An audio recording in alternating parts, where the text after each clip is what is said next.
I was 18 years old when I joined the Navy. I had a twin brother. He went in with me. At the same time, I had an older brother who was already in the Navy on a battleship, the USS Wisconsin. Um, I, uh,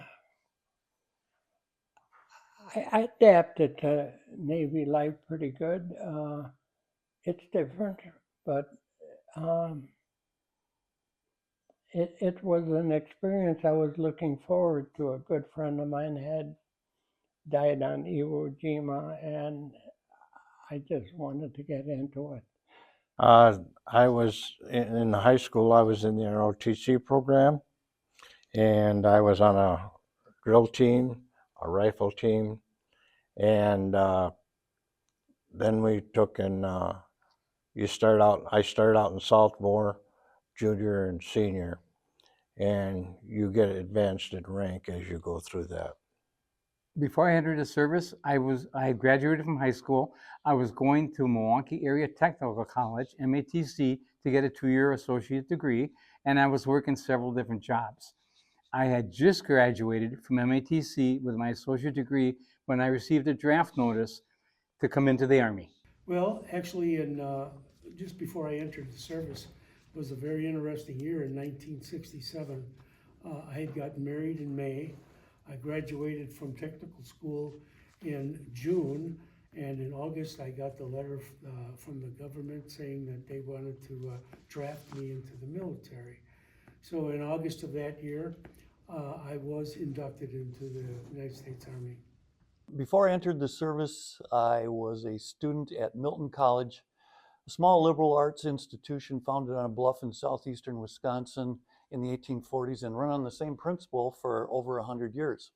The college is now defunct, but I graduated from it in January of 1971, and I was drafted into the U.S. Army in March of 1971. I was raised on a dairy farm in Iowa, and we showed cattle, and I was the only son, so I had a lot of chores to do. And my dad was a World War II veteran, but we just really didn't ever discuss that. So I worked on the farm, and then after graduating from high school, I went to Iowa State University, and I took dairy science, and I took ROTC, which was the Reserve Officers Training Corps. And I decided to try that because my dad didn't do that when he was in college, and when he came out, he had to go to officer candidate school to become an officer before World War II.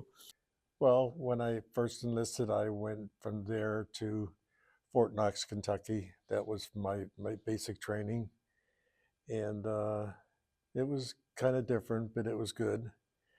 Did a lot of things I didn't expect, but I made it through it all right. What kind of things went on there?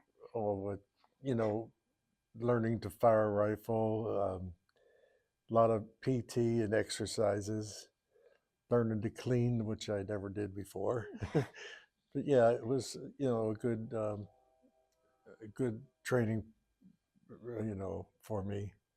In 1965, I went to work for a machinist company for a while till I tried to decide what I wanted to do. And by the end of a couple months after high school, I joined the Air Force. And I joined the Air Force. My brother had joined the Air Force a year earlier, and he was really happy with it. And I decided that I would like to work around aircraft and maybe learn something.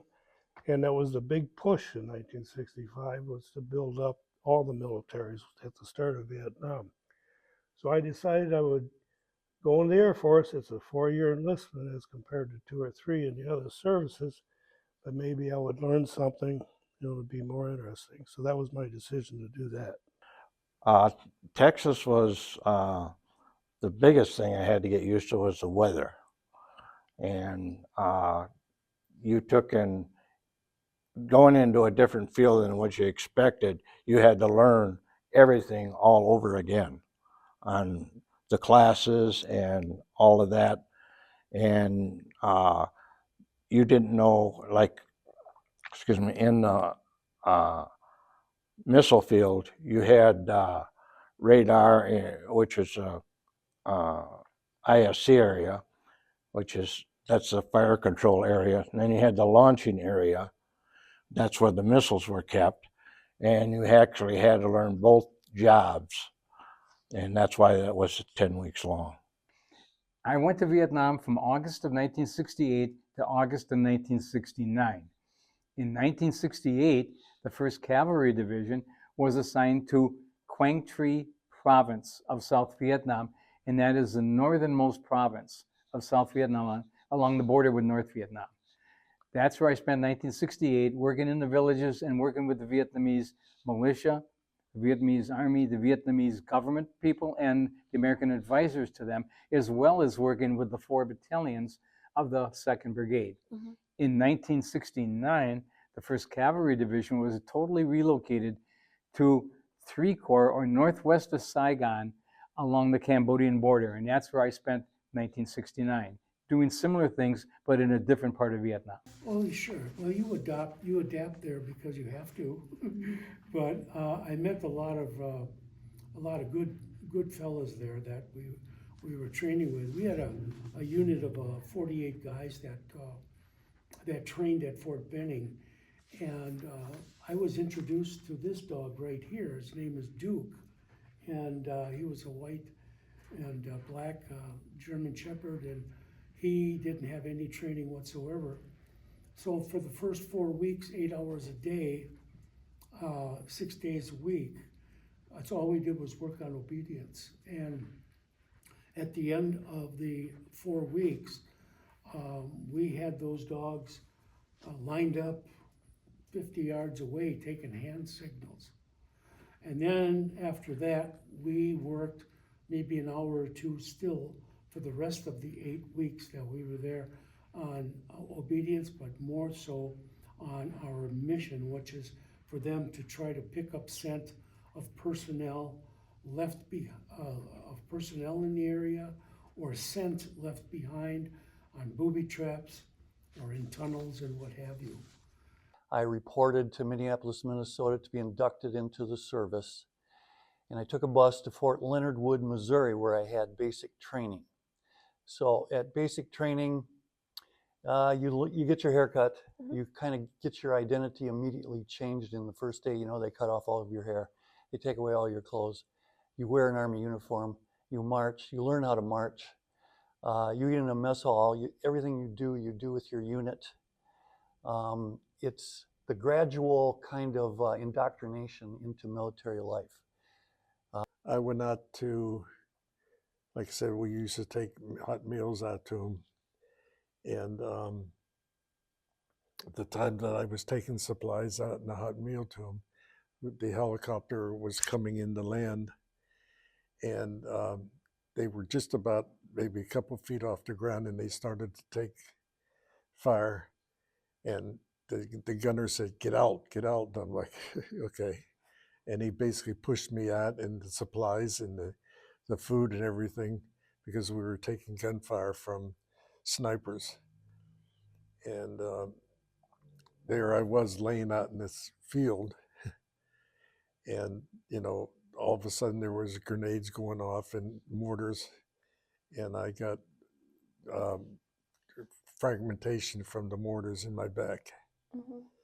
And I just kind of laid there and didn't move, yelling and screaming because my back was on fire, until a medic finally got to me and shot me up with morphine just to keep me quiet. Mhm. And I spent the night there, and the next day they had a medevac come in and take me and 2 other guys out that day.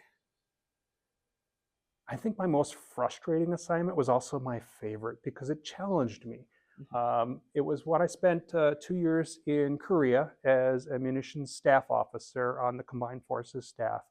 I sat in an office with 7 Korean officers. I was the voice for the American military amongst the Koreans for munitions planning. And I would, on a regular basis, brief 1- and 2-star generals, and also the equivalent of the Koreans' Pentagon, which was almost across the street from the building I worked in. What I liked about most, I knew I was defending this country. And there's a lot of things that people don't realize. You know, they didn't even know we were there. Yeah. So, but you had a good life. I mean, you had your meals and stuff. Well, we could go into town and stuff like that. I mean, we weren't just Yeah. locked in there, unless you had an alert. If you had to be in white status in order to leave the compound. The best thing I have to say about Vietnam was the camaraderie. I mentioned that there was a cross-section of America there. There were individuals from New York City. 2 of them I know were trying to get their GED. And then there was another individual there. He had 2 years of college at University of Missouri. And and we all got along. I mean, there was a sergeant that told us when I first got there the first month, he was leaving, going home, and he said, "Always remember what I said. When we bleed, it's always red," and that just sticks with you. That's nice. We were told when we left Vietnam that we were not to wear our uniforms, that we were supposed to wear civilian. We said, no, we're going to wear our uniforms. And when we got ready to be signed off and put on a bus, and they said that if you're wearing your uniform, you might have problems going out the gate. And they were waiting there. And we did, because at that time, airlines would allow a GI to fly for half fare. And you had to wear your uniform, though. That was one of the reasons.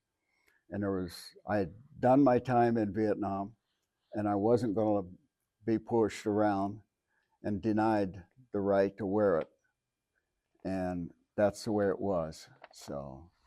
This is the hat we were allowed to wear, the Aussie hat in Thailand. The pilots, everybody wore this hat, a hat like it. So it doesn't fit anymore. It's shrunk and it's hard as rock. I learned respect, and I learned to take orders and stuff like that. Like nowadays, kids don't have no respect for nobody. No.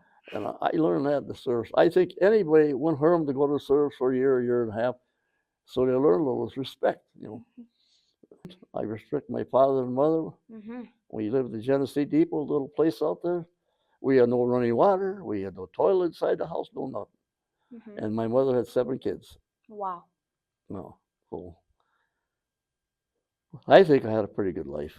You know, especially when I got to be a bricklayer, then I put up a lot of big buildings, foreman a lot of big buildings, Miller Brewery, Allen Bradley, the clock in Allen Bradley up there, stuff like that. Even with the nightmares, the problems with work life and interpersonal problems with people, I think it has done great things for my life. Great things.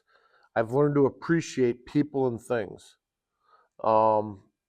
Things that you would take for granted without going into the military, you don't take for granted anymore.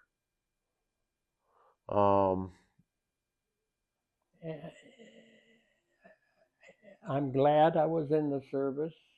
I'm glad we won. If I was of any real help, great. That was what I was to do. But you do only what you're supposed to do. You learn. They tell you to do something, you do that. You don't go about doing other stuff that you ain't supposed to do, because it's very regimented. If I helped out, I helped out, and I'm glad. Yeah. That's basically it. There's nothing special about what I did in the war.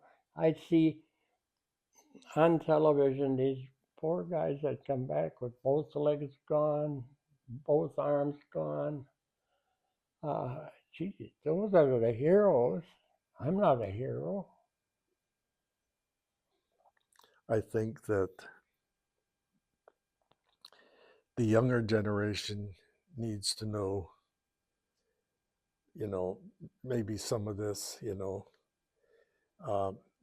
maybe they need to experience it. And I think in today's society, I think it's a very good thing for the younger generation to get involved with the military. Mm-hmm. It's all part of growing up, and doing something for your country. So that's the way it should be. So I would like to say that I would like to thank the Veterans Oral History Project for implementing this project. And what I gained from this day, my time in service, was I gained heart, passion, and faith always carried me. And I would like to say this: the last chapters are always the shortest. Take them to the bank and don't have any regrets.